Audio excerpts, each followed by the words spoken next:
अस्सलाम वालेकुम, welcome back to my YouTube channel. जी जनाब, आप सब लोगों का क्या हाल है? मैं उम्मीद करती हूँ कि आप बिल्कुल ठीक ठाक होंगे, खुशबाश होंगे, ईद की तैयारियों में मसरूफ़ होंगे।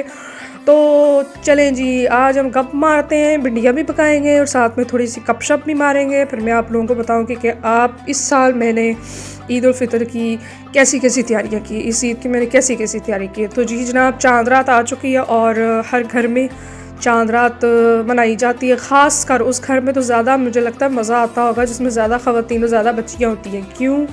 क्योंकि जी मेहंदी लग रही होती है, चूड़ियाँ सेट कर रहे होते हैं, कपड़े तो वैसे सारे ही मतलब इस्त्री कर रहे होते हैं, सारे तैयार कर रहे होते हैं। लेकिन जिस घर में ज़्यादा ख़वातीन होती है, मैं समझती हूँ कि उनके घर चांद रात का मनाने का एक अपना ही मज़ा होता है, मतलब ना।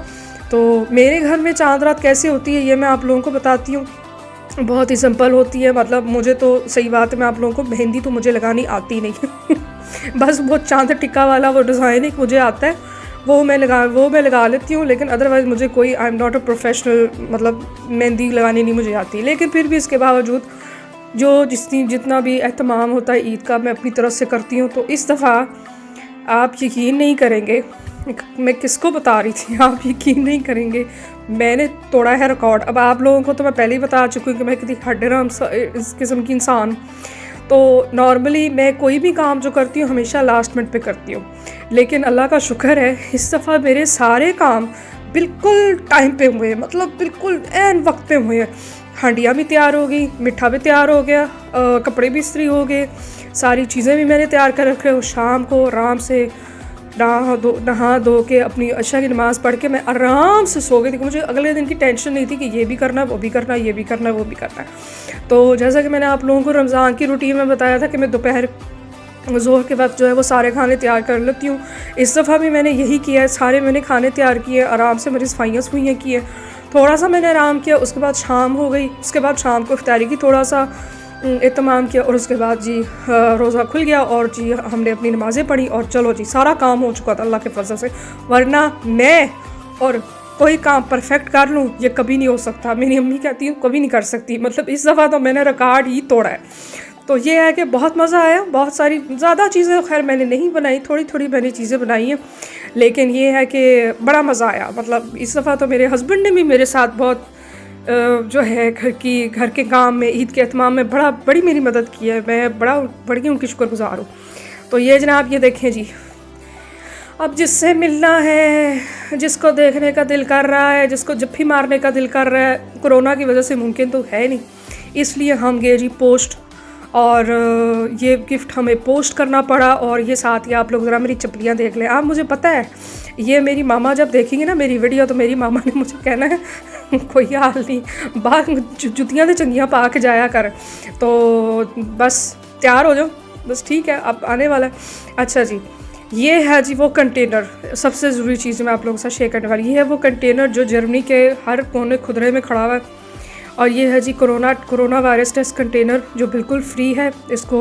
इसकी बुकिंग करनी पड़ती है और 15 मिनट के बाद जो है वो रिज़ल्ट आ जाता है। ये है जी मेरे हस्बैंड, मेरे मियाँ साहब, ये यहाँ पे कोरोना का टेस्ट करवाने आए हैं। अल्लाह का शुक्र है नेगेटिव आया, क्योंकि ईद जो है वो अगले दिन थी और ईद के लिए रिक्वायरमेंट यही थी कि कोरोना वायरस का टेस्ट करवाएं और वो नेगेटिव हो। तो नेगेटिव आ गया। अच्छा जी, ये हैं जी वो पट्टियाँ, आपको याद है यार, मैं बार बार आप लोगों को बताती हूँ कि मैं इतनी हड्डराम किस्म की इंसान हूँ। आप लोगों को तब भी समझ नहीं भी नहीं आती कि मैं करना क्या चाह रही हूँ, मैं कर क्या रही हूँ, मतलब ये है क्या चीज़। ये वही पट्टियाँ याद है आपको, वो जो हम एक दफ़ा रमज़ान की शॉपिंग करने गए थे और मैंने आपको बताया था कि तुर्किश समोसा पट्टियाँ मैं ख़रीद लेती हूँ और उसके मैं समोसे बना लेती हूँ। तो जी जनाब, ओह टूट गया प्लीज़ इसको ज़रा इग्नोर कर दे, मैं इतनी कोई परफेक्ट कुक नहीं हूँ, आप लोगों को मैं पहले भी बता चुकी हूँ। तो ये है कि ये है वो समोसा पट्टियाँ, तुर्किश समोसा पट्टियाँ, वो जो मैंने ली थी। और इसको ज़रा मैंने चाइनीज़ स्टफिंग इसके अंदर अपनी तरह हिसाब से की। इसकी वीडियो, इसकी रेसिपी मैंने अपलोड की हुई है, उसका डिस्क्रिप्शन बॉक्स में लिंक्स मैं आपको दे देती हूँ, आप ये रेसिपी ज़रूर ट्राई करें। तो जी जनाब, जैसा कि मैंने आपको बताया कि आज चांद रात है। मैंने आपको क्या बताना है, आप लोगों को तो माशाल्लाह हर बात पहले से पता होती है। अच्छा आप मुझे बताएं, आपने मुझे कितना याद किया कसम से। पिछली वीडियो मैंने आप लोगों के लिए अपलोड की ना, आप मिस यू वाली ना, तो मुझे तो किसी ने कुछ कहा ही नहीं, मुझे तो किसी ने मिस यू ही नहीं कहा, मैं ही किए जा रही थी, मैं ही किए जा रही थी। मुझे पता है आप लोग मुझे बड़ा याद करते हो, आप लोग बड़ा इंतज़ार करते हो मेरी वीडियो का, आप लोग लाइक शेयर कॉमेंट और सब्सक्राइब भी ज़रूर करते हो। तो शर्माने की क्या बात है, मतलब हमारे बीच में कौन सी शर्माने वाली बात है हमारी भाई। आप मेरा इंस्टाग्राम पर भी देख लें, वहाँ पे इतनी मज़े की मैं चीज़ें अपलोड करती होती हूँ।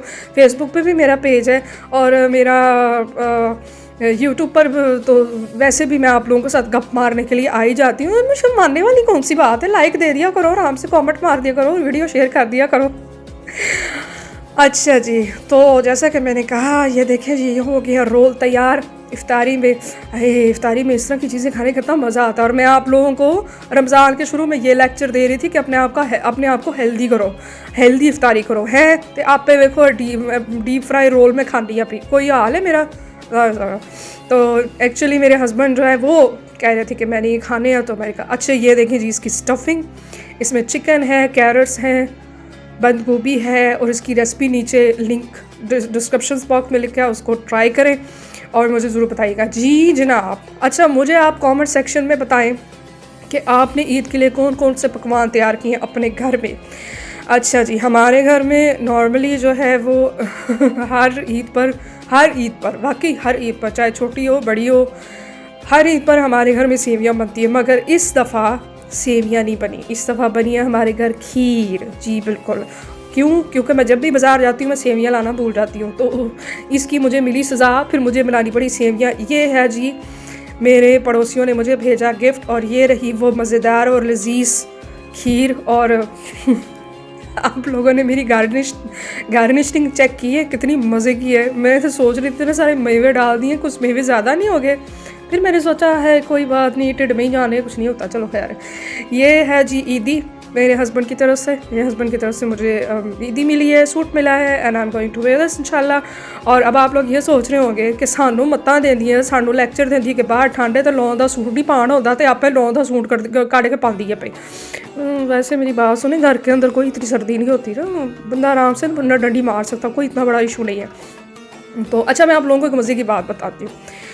मज़े की बात ये है कि हमारी एक जानने वाली है, ठीक है। अच्छा ये वो ज्वेलरी और ये वो इयरिंग्स हैं और ये वो वॉच है जो मैंने अपने सूट के साथ जो है वो मैंने मैच की थी। और जी जनाब, वापस आते हैं इस टॉपिक पे, लॉन के सूट। एक हमारी वाकफ़ है, हमारी जानने वाली है, वो तो सर्दियों में भी लॉन के सूट पहन लेती है। अब आप पूछेंगे हैं क्यों, कैसे, क्या उसको ठंड नहीं लगती? नहीं ठंड नहीं लगती, मतलब पजामा, नीचे पजामा पहना हुआ है और ऊपर जो है वो जर्सी वगैरह पहनी हुई है, और घर में मतलब हाई सुंग वगैरह चल रहा है, तो इतना कोई महसूस नहीं होता। मतलब ज़रूरी नहीं है कि गर्मियाँ आएंगी तो आप लॉन के सूट पहन लेंगे। आपके घर में पहनने वाले जो लॉन के सूट है ना, वो भी आप इस तरह पहन सकते हो।